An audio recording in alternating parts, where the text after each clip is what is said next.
guys, this is Aryan from Redmine Studios, and this is my first tutorial, and today I'm going to be teaching you the basics in Photoshop. So it's a basic software, and well, not a basic software really, but it's a really diverse software, and today we're going to know everything you should know while using Photoshop. So let's start with the left corner, and this is the move tool. You can move the image if you unlock this image by just dragging the lock on the dustbin, and you can move this image with this. So and just press Ctrl Z to undo it, and you can press Alt to duplicate this layer by moving this. It makes a new layer and it's duplicated, so I'll just delete that. And this is the basic selection tool, the rectangular marquee tool. You can make rectangular selections with this, like this, and just move them with the move tool whatever you want, and Ctrl D to deselect, by the way. And there you have elliptical marquee, single row, single column marquee tool, and stuff like that. And the M is the keyboard shortcut. You can press M, so you can just get this. This is the lasso tool, and this is used to make rough selections, just like this, and you can move this. So these are the selection tools. Ctrl D to deselect, and this is the best, the perfect selection tool, the quick selection tool you have in Photoshop. And you just click and it makes the selection of the areas that are similar. You can just drag it till you have what you want.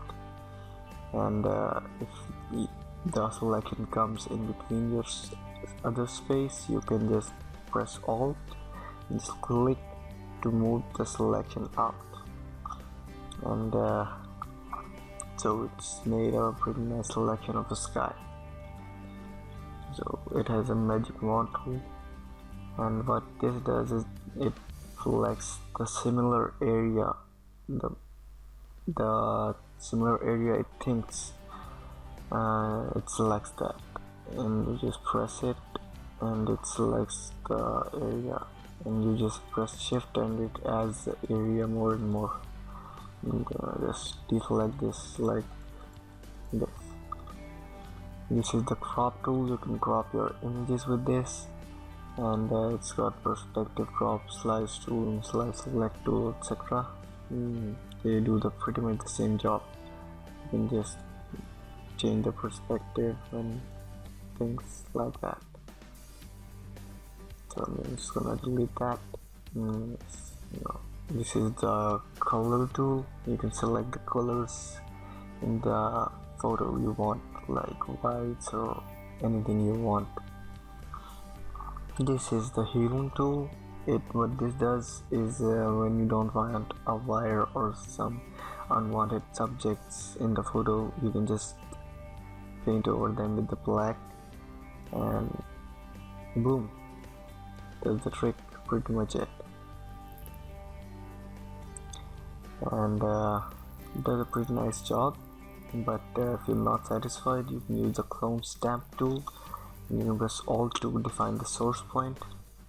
Just I'll make it larger, and you can just brush over it. It's seamless. You can brush over these two or roughly or something. And this is the brush tool.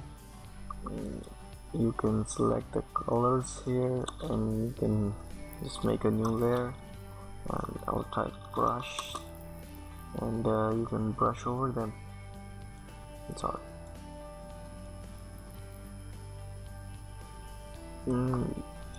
I don't like that. Okay, so here's the opacity. You can set the opacity of the brush like that layer again. If you turn it down to 1, it's not gonna affect. If you turn it down 28, 100, like that. And this is the history brush tool. What this does is it reverts your image back to what it was in the original. So if I just paint over it, you can see what I did with the image. It's revealing back. This is the eraser tool. Let me make a little layer again. And what this does is if you don't want this brush here, you can just select this layer and just erase it.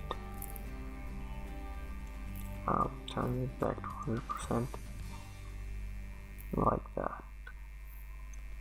Okay, this is the grading tool. This is something advanced tool.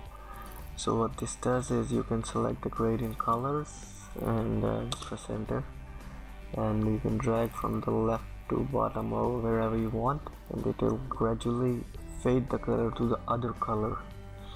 You can set the blend modes here. Soft light, it has a pretty much effect, so I'm just gonna delete that. This is the blur tool. What this does is it blurs your image, part of the image you want blurred, a little blurred, like that. Takes time.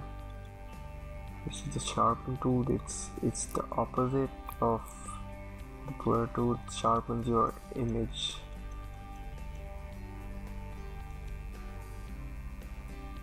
Yeah. This is the smudge tool. You can just smudge your areas with it like that.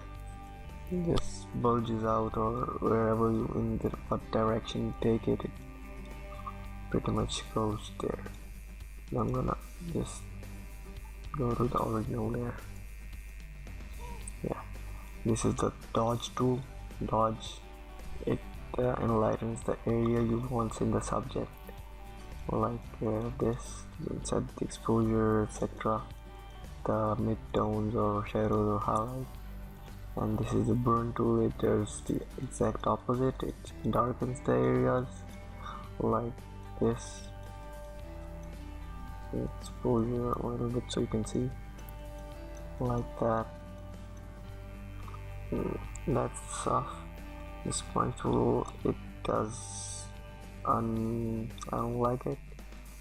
It just washes out the image. So I'll just go to the original image again. This is a pen tool. It can use for selections or strokes or something like that.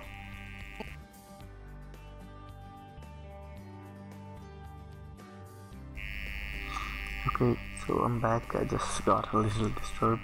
I'll make a new layer for the pen tool.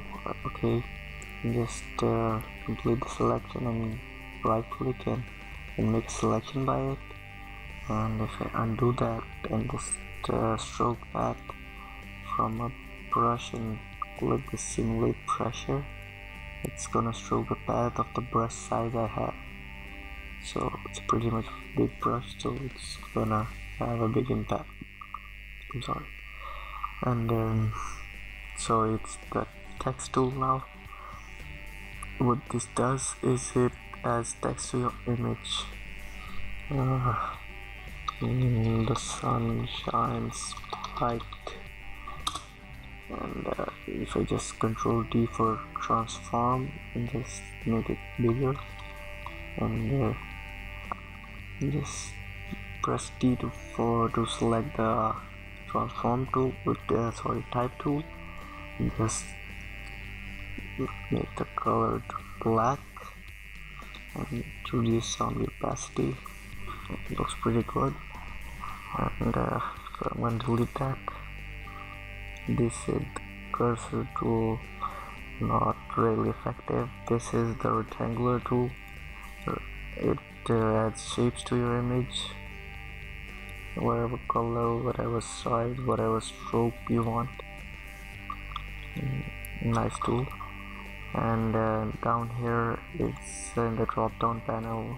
There it has many tools: line tool, polygonal tool, ellipse, rounded rectangle tool, and custom shape.